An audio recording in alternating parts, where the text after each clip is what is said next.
वर्षा के दिन थे। छल छल करती नदी बह रही थी। एक यात्री साबरमती आश्रम देखने आया था। आश्रम देखने के बाद वह सीढ़ियां उतरकर नदी तट पर आया। नदी को श्रद्धा से प्रणाम करके उसके जल को अंजलि में लिया और ध्यान मग्न हो गया। उसे लगा जैसे नदी उससे कुछ कह रही है। यात्री, मैं तुम्हारे भक्ति भाव से प्रसन्न हूँ। मैंने सुना अभी तुम किसी से पूछ रहे थे, यह कौन सी नदी है, कहाँ से आती है और कहाँ जाती है? तुमने मुझे श्रद्धा से प्रणाम किया है, मेरे जल की अंजलि दी है, इसलिए तुम पर प्रसन्न होकर मैं अपनी कहानी सुनाती हूँ। सुनो, मेरा नाम तो तुमने जान ही लिया। आजकल लोग मुझे साबरमती कहते हैं। कुछ वर्षों पहले बनारस के एक पंडित जी आश्रम के लोगों से कह रहे थे, यह नदी सदा भटकती रही है, इसीलिए इसका नाम साबरमती पड़ा है। मुझे उनकी बात पर हंसी आई। मैं भटकती रहती हूँ तो और नदियाँ क्या घर में बैठी रहती हैं? उनकी बात पर तुम विश्वास मत करना। मेरा नाम साबरमती नहीं, साबरमती है। इधर की लोक भाषा में साबर या सांबर हरिण को कहते हैं।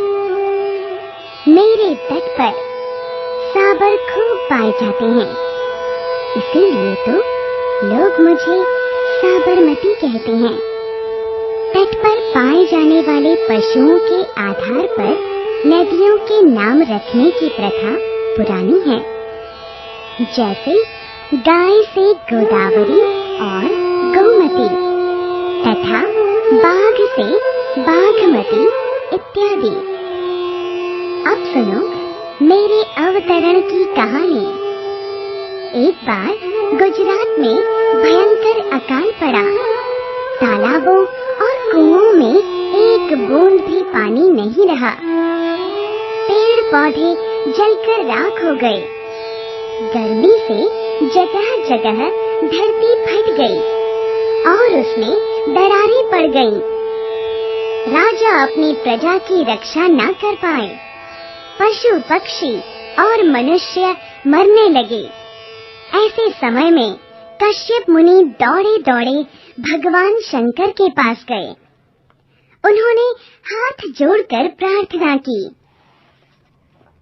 हे देवाधिदेव, अपने जटाजूट से गंगा का थोड़ा जल अरावली पर्वत के उस पार भी टपका दीजिए। कश्यप बड़े पुण्यात्मा थे। उनकी प्रार्थना स्वीकार करके भगवान शंकर ने गंगा की एक धारा अरावली पहाड़ के उस पार भी बहा दी, जिससे मेरा जन्म हुआ। गुजरात में नदियों की कमी नहीं है। यहाँ नर्मदा, ताप्ती, मही जैसी नदियाँ भी हैं। सच पूछो तो गुजरात इनका मार्ग है, घर नहीं। रही मेरी बात, सो मैं तो जैसे गुजरात के लिए ही बनी हूँ। अरावली से निकलकर जब तक समुद्र में गिरती हूँ, तब तक मैं गुजरात का ही हित चिंतन करती रहती हूँ। मेरे तट पर कश्यप, वशिष्ठ, वामदेव, गौतम, गांगेय तथा दधीचि ने तपस्या की है। दधीचि के त्याग की कथा सबको पता है। वह देखो आश्रम के सामने दूसरे तट पर, जहाँ चंद्रभागा मुझसे मिलती है, दधीचि आश्रम है। अभी अभी तुम जिस आश्रम से आए हो, उसके साथ भी मेरा नाम जुड़ गया है।